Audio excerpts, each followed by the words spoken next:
എനിക്ക് തോന്നുന്നു കൂടുതലും ലുക്സും പിന്നെ സുരേഷ് ചേട്ടൻ്റെ കുറച്ച് സസ്റ്റെയിൻ ചെയ്തിട്ടുള്ള കാര്യങ്ങളുണ്ടല്ലോ. ആ ഒരു എനിക്ക് എക്സാമ്പിൾ പറയുകയാണെങ്കിൽ ഡാ വിളിക്കുന്ന ആ ഒരു സാധനം ഉണ്ടല്ലോ, അതൊക്കെ കൂടുതലും ഞാൻ മാധവിൽ കണ്ടിട്ടുണ്ട്. നിങ്ങള് ബ്രദേഴ്സിലെ ഇപ്പം ഗോകുലും മാധവും രണ്ടുപേർക്കും അച്ഛന്റെ നല്ല ചായ ഉണ്ട്, പക്ഷെ രണ്ടുപേരും കാണാൻ വ്യത്യാസമുണ്ട്. നിങ്ങൾ തമ്മിൽ ഇതുണ്ട്, അച്ഛന്റെ ലുക്ക് ആർക്കാ കൂടുതൽ കിട്ടിയിരിക്കുന്നത് എന്നുള്ള ആ ഒരു ആർഗ്യുമെന്റ് ഒക്കെ കുഞ്ഞിലേക്ക് ഉണ്ടാവുമായിരുന്നോ? കുഞ്ഞിലെ നമ്മൾ തമ്മിൽ ആർഗ്യുമെന്റ്സ് ഉണ്ടാവത്തില്ല, പക്ഷെ എപ്പോഴും ഒരു റെഫറൻസ് എന്നുള്ള നിലയിൽ കമ്പാരിസൺ പോവായിരുന്നു. എപ്പോഴും നമ്മൾ തമ്മിലല്ല, ബാക്കിയുള്ളവര് പുറമേ ആയിരുന്നു വരുന്നത്.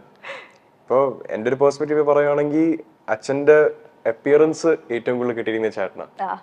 സ്വഭാവം അത് ഞാൻ അതിലോട്ട് എത്താം. അപ്പിയറൻസ് എന്ന് പറയുമ്പോഴത്തേക്കും ഓരോ നോട്ടാണെങ്കിലും പല പെർസ്പെക്റ്റീവിൽ നിന്ന് നോക്കുമ്പോഴാണെങ്കിലും ആളെ ഒരു ക്യാമറയുടെ മുന്നിൽ പിടിച്ചിരുത്തുമ്പോഴാണെങ്കിലും അച്ഛന്റെ ഏറ്റവും കൂടുതൽ മാനറിസംസ് വരുന്ന ചേട്ടൻ തന്നെ.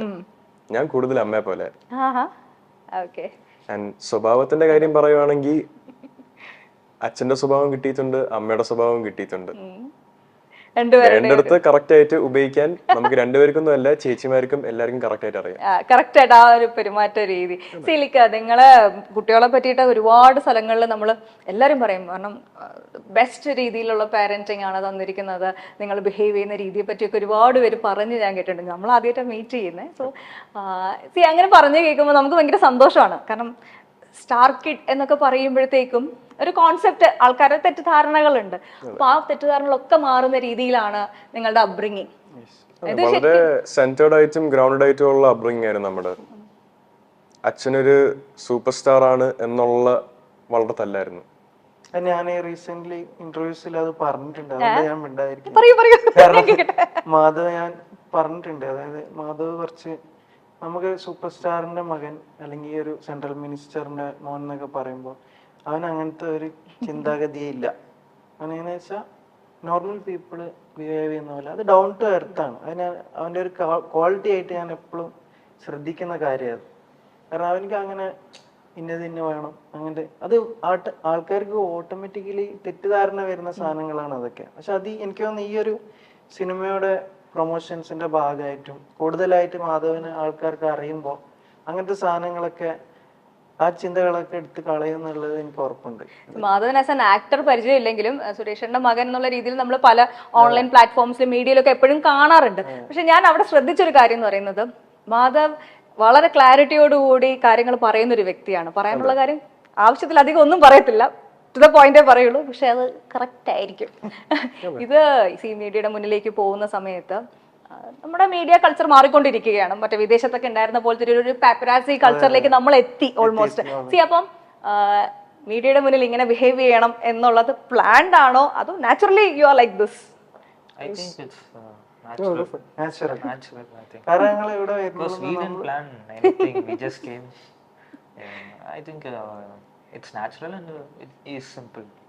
I think she's referring to not just the interviews happening right now, in general how my interactions So he used go to with give the media. bites to media channel before becoming an actor. I'm saying that only. It's natural. എനിക്കൊരു principle ഉണ്ട്, മറ്റൊരാളെ കുഴിതോണ്ടി അല്ല നമ്മള് നമ്മുടെ ജീവിതം ഉണ്ടാക്കേണ്ടത്. എന്റെ അച്ഛൻ പലപ്പോഴും അതിന് ഇരയായിട്ടുള്ള ഒരാളാണ്. അച്ഛനെ ടാർഗറ്റ് ചെയ്ത് കുറെ പേര് റെപ്യൂട്ടേഷൻ ക്രിയേറ്റ് ചെയ്യാൻ നോക്കിയിട്ടുണ്ട്. ഈ ഒരു സിറ്റുവേഷനിൽ ഞാൻ ഈ ചോദ്യം ചോദിക്കേണ്ടത് കൂടിയാണ്. ഇപ്പൊ മാധവ് ഈ വിഷയം എടുത്തിട്ടത് കൊണ്ട് തന്നെ പറയാം, ഇപ്പോ നമ്മുടെ മലയാളം ഇൻഡസ്ട്രിയിൽ ഏറ്റവും വലിയൊരു ക്രൈസിസ് നടക്കുന്ന സമയമാണ്. പക്ഷെ ഈ ക്രൈസിസ് ഒക്കെ ഉണ്ടായിരിക്കുന്നത് നമ്മൾക്ക് നല്ലൊരു ക്ലെൻസിങ് പ്രോസസ് നടത്തി നല്ലൊരു ഇൻഡസ്ട്രി ബിൽഡ് ചെയ്യാനുള്ളൊരു സിറ്റുവേഷൻ ആയിട്ട് കാണാം.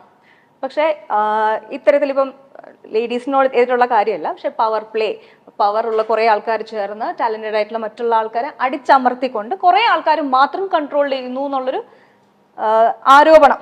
അപ്പം അങ്ങനെ നോക്കുകയാണെങ്കിൽ സുരേഷ് ഏട്ടൻ അതിന്റെ ഒരു വലിയൊരു വിക്ടിമാണ്. അദ്ദേഹത്തിന്റെ കരിയറിൽ ഏറ്റവും വലിയൊരു പൊസിഷനിൽ നിന്നിട്ട് അദ്ദേഹത്തിന് വലിയൊരു ക്രൈസിസ് ആണ് പിന്നെ കുറെ ഏറെ വർഷങ്ങൾ. അപ്പൊ അതിനെപ്പറ്റി എന്താണ് മാധവന് പറയാനുള്ളത്? അച്ഛന് സംഭവിച്ച എന്താണ്, ഓരോരുത്തരുടെ ലൈഫിൽ നടക്കുന്നതും അവരുണ്ടാക്കുന്ന ചോയ്സസിന്റെയും അവരുടെ എൻവയൺമെന്റ് അവർ ചൂസ് ചെയ്യുന്നതിന്റെയും അവരുടെ ലക്ക് ഫാക്ടറും പോലെ ഇരിക്കും. എനിക്ക് അച്ഛൻ എന്താണ് അനുഭവിച്ചതെന്ന് വെച്ചാൽ എനിക്ക് അതിനെപ്പറ്റി ഡീറ്റെയിൽ ആയിട്ട് സംസാരിക്കാൻ താല്പര്യമില്ല. പക്ഷെ ഇറ്റ് വാസ് ഫേറ്റ്. അച്ഛന്റെ സ്റ്റാർസിൽ അച്ഛൻ അതിൽ കൂടെ പോകണമെന്ന് എഴുതിയിട്ടുണ്ടായിരുന്നു, അത് നടന്നു. അത്രയായിട്ട് എനിക്ക് പറയാനുള്ളൂ. മലയാളം ഇൻഡസ്ട്രി ഇപ്പോൾ പോകുന്ന ഒരു ഇഷ്യൂവിനെ പറ്റി പറയാനാണെങ്കിൽ നമുക്കിതിനെ പറ്റി അറിയാവുന്നതെല്ലാം സോഷ്യൽ മീഡിയയിലും ന്യൂസ് ചാനൽസിലും മാത്രം വഴി വന്നിരിക്കുന്ന കാര്യങ്ങളാണ്.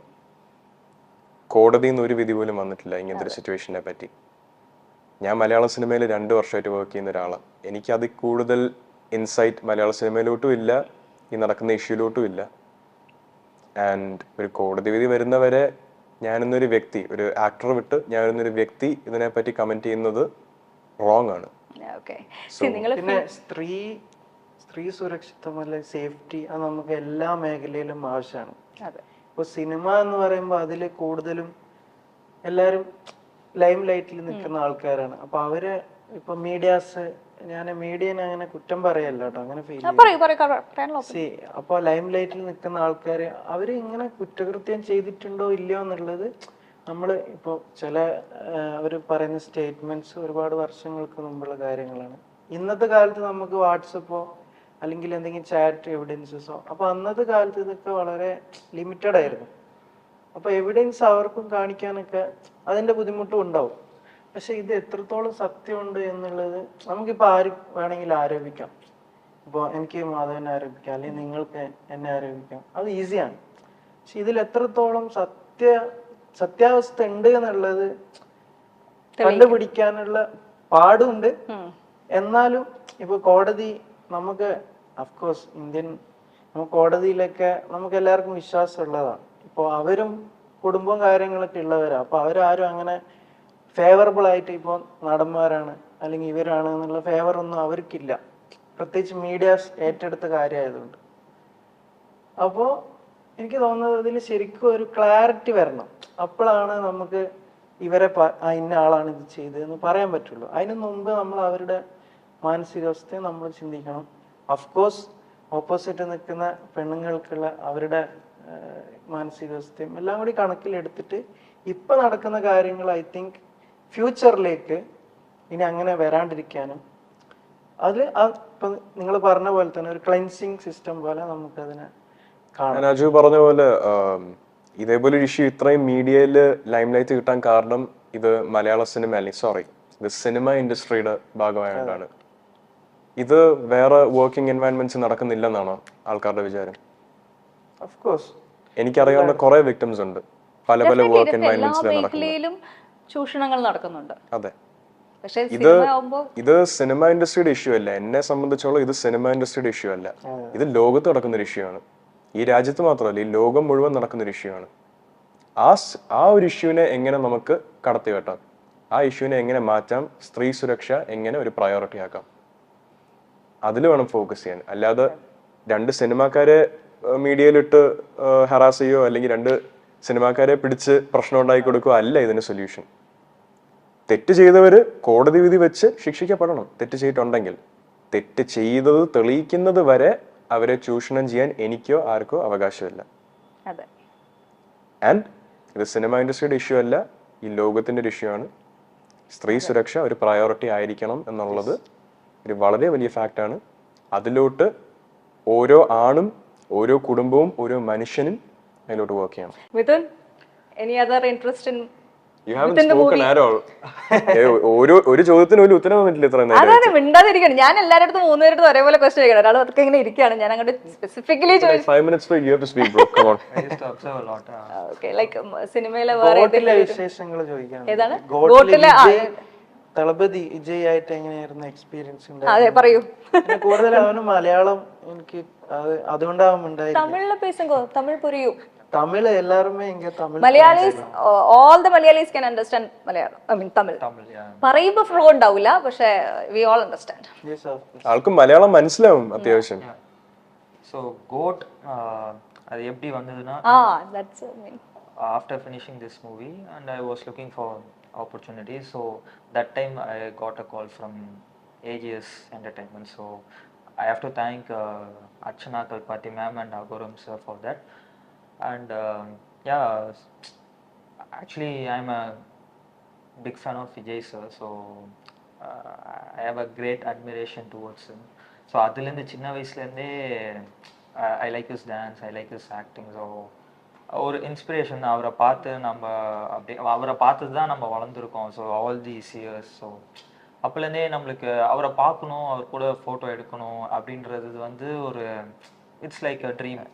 ஸோ அவர் கூடயே நடிக்கிறது, அவர் கூட டான்ஸ் ஆடுறதுன்றதுலாம் வந்து it's like a dream come moment and I have danced with him. അടിപൊളി. ഈ ഡാൻസ് ഒക്കെ കളിക്കാന്നൊക്കെ പറഞ്ഞു കഴിഞ്ഞാൽ നമ്മളൊക്കെ ഇങ്ങനെ ആലോചിക്കാണ് വിജയുടെ കൂടെ അല്ലെ. ഞാനിങ്ങനെ ഇടക്ക് വിളിച്ച് ചോദിക്കും എവിടെയെങ്കിലും സൈഡിലൊന്നും എന്നെ നിർത്തുമെന്ന് പറയാൻ വിജയന്റെ കൂടെ. അത് ഒരു ഭാഗം ഞാൻ വിജയ് സാറിനെ വേലായുധം പ്രസ് മീറ്റിലേക്ക് വന്നപ്പോ എനിക്ക് ഒന്ന് മരിച്ചുപോയി ആള്. ദാസ് എന്ന് പറഞ്ഞ ഒരു സെക്യൂരിറ്റി ഉണ്ടായിരുന്നു, കുറച്ച് നല്ല പുള്ളി ഭയങ്കര മരിച്ചുപോയി. എനിക്കപ്പോ മെമ്മറി അന്നാണ് ഞാൻ മനസ്സിലാക്കുന്നത് ഒരു സെക്യൂരിറ്റി ആയിട്ട് വർക്ക് ചെയ്യുന്ന ഒരാളുടെ പവർ. നമ്മള് ചില ലൈഫില് നമ്മള് നിസ്സാരക്കാരനായിട്ട് കാണുന്ന ആൾക്കാരെ നമ്മൾ വിചാരിക്കുന്ന പോലെ ആയിരിക്കില്ല. അന്ന് എനിക്കത് തോന്നി. കാരണം ഇപ്പൊ ഇത് എറണാകുളത്തെ റാഡിസൺ ബ്ലൂ ഹോട്ടൽ, അന്ന് എനിക്ക് തോന്നുന്നു ഡ്രീംസ്. അപ്പൊ അന്ന് എന്നോട് ഞാൻ എപ്പോഴും പുള്ളിയുടെ അടുത്ത് പറയും ഞാൻ വിജയ് ഭയങ്കര ആരാധകനാണ്, എല്ലാവരും ആസ്വദിച്ചു. അപ്പൊ ഞാൻ ദാസേട്ടനോട് ഇങ്ങനെ പറയും, പുള്ളി എന്നോട് ഇങ്ങനെ പറയും വിജയിന്റെ പടം ഞാൻ സെക്യൂരിറ്റി എന്ന് പറയുമ്പോൾ ഞാൻ എപ്പോഴും പറയും. ഒരു ദിവസം പുള്ളി എന്നെ വിളിച്ചിട്ട് പറഞ്ഞു നീ ഒന്ന് പെട്ടെന്ന് വരണം. ഞാൻ എന്താ ഒരാളെ നിനക്ക് കാണിച്ചു തരാം, നിനക്ക് ഭയങ്കര ഇഷ്ടമുള്ള ഒരാളാണ്. അങ്ങനെ ഞാൻ എന്താ കേട്ടോ പറയാന്ന് പറഞ്ഞപ്പോ ആരാന്നൊക്കെ പറഞ്ഞപ്പോ ഇല്ല നീ വാ വേഗം വാന്നൊക്കെ പറഞ്ഞപ്പോ ഞാൻ ചാടി ഓടി വന്നു. അപ്പൊ എനിക്ക് ആരാന്നൊന്നും അറിയില്ലായിരുന്നു. നേരെ വന്ന് ഡ്രീംസ് ഹോട്ടലിലേക്ക് വാന്ന് പറഞ്ഞു. വന്ന് കയറി പുള്ളി നേരെ എന്നെ വാ കയറി വന്ന് റൂമിലേക്ക് പോയപ്പോൾ വിജയ് സാറ് ഇരിക്കുന്നു. അങ്ങനെ ദാസ് സാറ് എനിക്ക് മീറ്റ് ചെയ്ത് തന്നപ്പോൾ വിജയ് നമ്മളെ അശ്വശൈലി എല്ലാം ഇതിലേക്ക് കാണുന്ന പോലെ തന്നെ ഭയങ്കര കാമായിട്ട് നമ്മളെന്തോ പുള്ളി ട്രീറ്റ് ചെയ്യുന്നത് എങ്ങനെയാന്ന് വെച്ച് കഴിഞ്ഞാൽ പുള്ളി ഒരു ഒന്നുമില്ലാത്ത ഫെയിമൊന്നും ഇല്ലാത്ത ഒരാള് നമ്മളെന്തോ ഇല്ല ആളെ പോലെയാണ് ആള്. ഭയങ്കര ട്രീറ്റ്മെന്റ്. അങ്ങനെ ഒരു ഫോട്ടോ ഒക്കെ എടുത്തിട്ട് നല്ലൊരു ഒരു ഐ തിങ്ക് ഒരു 10-15 മിനിറ്റ്സ് സ്പെൻഡ് വിത്ത്. അടിപൊളി. എനിക്ക് ഭയങ്കര ഒരു മെമ്മറി എക്സ്പീരിയൻസ് ആണ്. ഒരു വലിയൊരു സ്റ്റാറിന്റെ വീട്ടിലാണ് ജീവിക്കുന്നതെങ്കിൽ കൂടി നമുക്ക് ആരാധനയുള്ള ആക്ടേഴ്സ് ഒക്കെ ഉണ്ടാവുമല്ലോ. അങ്ങനെ നോക്കുവാണെങ്കിൽ മാധവ് ആരുടെ ഫാനാണ്? I want to ask this question. Well, now you're gonna get the answer, bro. ഒട്ടും ക്ലീഷേ അല്ലാത്ത ക്വസ്റ്റ്യൻ ഒക്കെ ഇങ്ങനെ പറയാനാണെങ്കിൽ with and without bias അച്ഛൻ എൻ്റെ ഫേവറേറ്റ് ആക്ടറാണ്. ഓ സൂപ്പർ. Always. എനിക്ക് ഏറ്റവും ക്ലോസ് ആയിട്ട് അറിയാവുന്ന ആക്ടർ എന്ന് പറയുന്നത് എൻ്റെ അച്ഛൻ തന്നെയാണ്. ഈ ഉത്തരം ഞാൻ പറയുന്നത് എന്തുകൊണ്ടാണെന്ന് അടുത്തൊരു 10 വർഷം നിങ്ങൾ എല്ലാവരും അറിയും. എൻ്റെ ചേട്ടൻ, he is one of my favorite actors and you guys will know why I said this right now. പിന്നെ കുഞ്ഞിലോട്ട് കണ്ടുവന്ന സിനിമകൾ ഞാൻ ഫുൾ കോമഡി മൂവീസാണ് കണ്ടിട്ടുള്ളത്. എനിക്ക് ദിലീപ് അങ്കിളിനെ ഭയങ്കര ഇഷ്ടം, സുരാജ് ചേട്ടൻ, ജഗദീഷ് ശ്രീകുമാർ സാർ, കൊച്ചിൻ അനീഫ സാർ, ഇവരെയൊക്കെ ആ കാലഘട്ടത്തിലെ കോമഡിയാണ്. ഇവരൊക്കെ ലെജൻസ് ആണ്. അവരുടെ കോമഡി ആ കാലഘട്ടത്തിൽ കണ്ട് വളർന്ന ഒരാളാണ് ഞാൻ. അതുകൊണ്ടാണ് എനിക്ക് കോമഡി സിനിമകൾ ഇന്നും പ്രിയമായിട്ടുള്ളത്. ഒരു കാര്യം കൂടി ഞാൻ പറഞ്ഞോട്ടെ, നമ്മുടെ ചാനൽ ഷാജി പാപ്പൻ മീഡിയ മൈൽസ്റ്റോൺ മേക്കേഴ്സ് എന്നാണ് പേര്. ഞങ്ങളുടെ ചാനലുമായിട്ട് സുരേഷ് ചേട്ടൻ ഭയങ്കരമായിട്ട് നല്ലൊരു കണക്ഷൻ കീപ്പ് ചെയ്യുന്ന ഒരു വ്യക്തി കൂടിയാണ്. ഞങ്ങളൊരു ഫാൻസ് മീറ്റ് ഒക്കെ നടത്തിയിട്ടുണ്ടായിരുന്നു. എന്റെ വിഷ്വൽ ഒന്ന് കാണിച്ചു തരട്ടെ.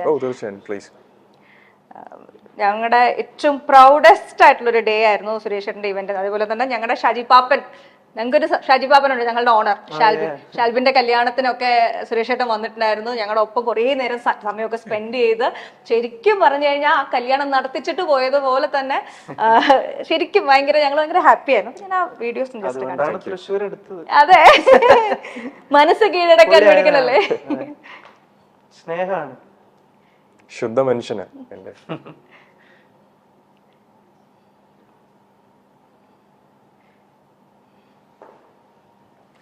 സുരേഷ് ചേട്ടൻ അങ്ങനെ എന്തെങ്കിലും ഡയറ്റ് എന്തെങ്കിലും ഉണ്ടോ? ഒന്നുമില്ല, ഡയറ്റ് ഒട്ടും ഇല്ലാത്ത ഏക ജീവി ഞാനായി ലോകത്ത്. അല്ല, എന്നാലും മമ്മൂക്ക പറയുന്ന കേട്ടിട്ടുണ്ട് സുരേഷ് ചേട്ടാ, ഒരു നടനെ സംബന്ധിച്ച് ശരീരമാണ് അവന്റെ ആയുധം എന്ന്. അപ്പൊ സുരേഷ് ചേട്ടൻ ഈ ബോഡി എന്തെങ്കിലും ഫിറ്റ്നസ് ഫ്രീക്ക് പോലെ? ഭക്ഷണത്തിന്റെ കാര്യം പറയുമ്പോൾ മമ്മൂക്ക എന്ന് പറയുന്ന മനുഷ്യന്റെ പേര് ഇവിടെ ഉച്ചരിക്കരുത്, പോളണ്ടിന്റെ പേര് ഇവിടെ ഉച്ചരിക്കരുത്. അതൊരു അപൂർവ ജന്മമാണ്. അങ്ങനൊന്നും ലോകത്താർക്കും പറ്റില്ല. വലിയ നടനാണ് മോഹൻലാൽ, മോഹൻലാലിനും പറ്റില്ല. ഞങ്ങള് ഭയങ്കര ഹാപ്പി ആയിരുന്നു കേട്ടോ. Best event ever. നേരത്തെ മമ്മൂട്ടി സാറിനെ പറ്റി പറഞ്ഞപ്പോഴത്തേക്കും മാൻസ് എ ഡിഫറെന്റ് ബ്രീഡ്. ഈ പ്രായത്തിലും ഈ രൂപം മെയിൻറ്റെയിൻ ചെയ്യാൻ പറ്റുന്നത് അത്രയും ലൈഫ് സ്റ്റൈലിൽ സാക്രിഫൈസ് ചെയ്തിട്ട് മാത്രമാണ്. ഈ ഒരു തൊഴിലിലോട്ട് കയറുമ്പോൾ ഞാൻ ആ കാര്യം അച്ഛൻ പറഞ്ഞതിലോട്ട് ഞാൻ എതിർക്കുന്നു. മമ്മൂട്ടി സാറിന്റെ ലൈഫ് സ്റ്റൈൽ പോലെ മെയിൻറ്റെയിൻ ചെയ്താലേ ആ ഒരു പ്രായത്തിലും ഇതേപോലെ ലീഡ് മൂവീസ് ചെയ്ത് സക്സസ്ഫുൾ ആയിട്ട് ബോക്സ് ഓഫീസിൽ പെർഫോം ചെയ്യാൻ പറ്റത്തുള്ളൂ. അതെല്ലാ രീതിയിലും ആ ഒരു ഇൻസ്പിറേഷൻ ആണ്. സുരേഷ് ചേട്ടനൊക്കെ ഉറക്കമില്ലാതെ ഓട്ടം. അതെ, ഒരു ഭാഗത്ത് പൊളിറ്റിക്കൽ സിനിമ, അപ്പോൾ ആള് രണ്ടും നല്ലോണം ബാലൻസ് ചെയ്യാൻ ഒരുപാട് കഷ്ടപ്പെടുന്നുണ്ട്. നമ്മൾ ചില സമയത്തൊക്കെ ഇപ്പൊ ലാസ്റ്റ് റീസെന്റ് ശരത് സാറിന്റെ മകള് വരലക്ഷ്മിയുടെ മാരേജിനൊക്കെ നമ്മൾ ഒരുമിച്ചാ പോയത്. അപ്പോൾ ഞാൻ സുരേഷ് ചേട്ടനൊക്കെ കണ്ണൊക്കെ ഇങ്ങനെ ഉറങ്ങാതെ അവിടുന്ന് ഓടി ഇവിടെ വന്ന് അവിടുന്ന് ഓടി ഭയങ്കര ഹാർഡ് വർക്കിംഗ് ആള്. സുരേഷ് ഗോപിയെയും സുരേഷ് ഗോപിയുടെ കുടുംബത്തെയും എന്നും നമുക്ക് വലിയ ഇഷ്ടമാണ്. മലയാളി പ്രേക്ഷകരുടെ ഇഷ്ട താരങ്ങളിൽ ഒരാളാണ് സുരേഷ് ഗോപി എന്ന സൂപ്പർ സ്റ്റാർ. അദ്ദേഹത്തിന്റെ കുടുംബവുമായും മലയാളി പ്രേക്ഷകർക്ക് വലിയ അടുപ്പമാണുള്ളത്. 4 മക്കളാണ് അദ്ദേഹത്തിനുള്ളത്. 2 ആൺമക്കളും 2 പെൺമക്കളും. ഒരാൾ സിനിമയിൽ സജീവമായപ്പോൾ ഇളയ മകൻ ഇപ്പോൾ സിനിമയിലേക്ക് തുടക്കം കുറിച്ചു കഴിഞ്ഞു. കുമ്മാട്ടി എന്ന ചിത്രത്തിലൂടെ മലയാള സിനിമയിൽ അരങ്ങേറ്റം കുറിക്കുകയായിരുന്നു സുരേഷ് ഗോപിയുടെ ഇളയ മകൻ മാധവ് സുരേഷ്. പലപ്പോഴും പല കാര്യങ്ങളും വളരെ പക്വതയോടെ സംസാരിക്കുന്ന ആളാണ് മാധവ് സുരേഷ്. മാധവിന്റെ ഇന്റർവ്യൂകൾ കാണുമ്പോൾ നമുക്ക് മനസ്സിലാക്കാം അച്ഛനോളം പക്വത. കാരണം കാണാൻ ഗോകുലാണ് അച്ഛനെ പോലെ, സുരേഷ് ഗോപിയെ പോലെ എങ്കിലും മാധവനാണ് സുരേഷ് ഗോപിയുടെ സ്വഭാവം കിട്ടിയിട്ടുള്ളത്, അല്ലെങ്കിൽ പെരുമാറ്റം കിട്ടിയിട്ടുള്ളത് എന്നാണ് മാധവ് പറയുന്നത്.